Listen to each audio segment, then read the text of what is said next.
Before starting the story, let us know where you're watching from and what time you're watching. Gas for souls only. The old highway stretched endlessly through the barren desert, the moonlight barely illuminating the cracked asphalt. Ethan had been driving for hours, his gas gauge dipping dangerously close to empty.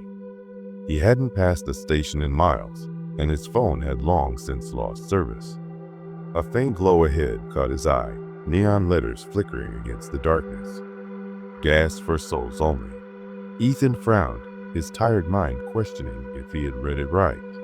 But with his fuel running out, he had no choice but to pull in. The station was old, too old. Rusted pumps stood like forgotten sentinels, their hoses swaying slightly in the warm desert breeze.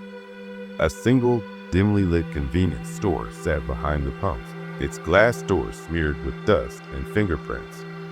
The neon sign above the building was cracked, but the words were unmistakable.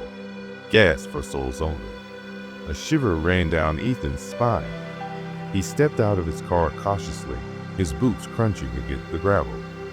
The air smelled different here, stale, with a hint of something metallic, like rust or blood. He walked to the pump, sliding his credit card into the reader. The screen blinked. Transaction denied. Great, Ethan muttered, rubbing his eyes. A low creak made him turn. The glass door of the store had swung open on its own.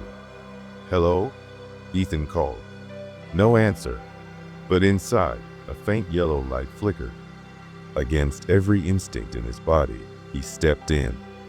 The store smelled of mildew and something rotten.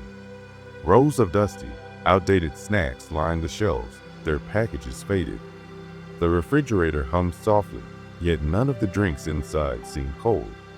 At the back of the store stood an old counter, and behind it, a figure. The attendant was thin, too thin, his skin stretched tightly over his skull. He wore a dirty uniform with a name tag that read Edgar. His eyes were sunken hollow, yet they gleamed with something unsettling. Need gas? Edgar's voice was a whisper, dry as sandpaper. Yeah, but the pump. No credit cards. We deal in other payments here. Edgar grinned, his teeth yellow and sharp. Ethan frowned. Cash?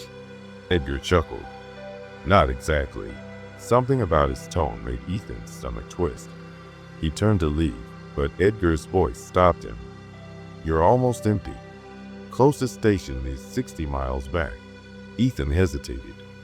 60 miles was impossible with the amount of fuel he had left. He sighed, turning back. What kind of payment? Edgar gestured to an old ledger on the counter. Its pages were filled with names, some scratched out, others written in bold, dark ink.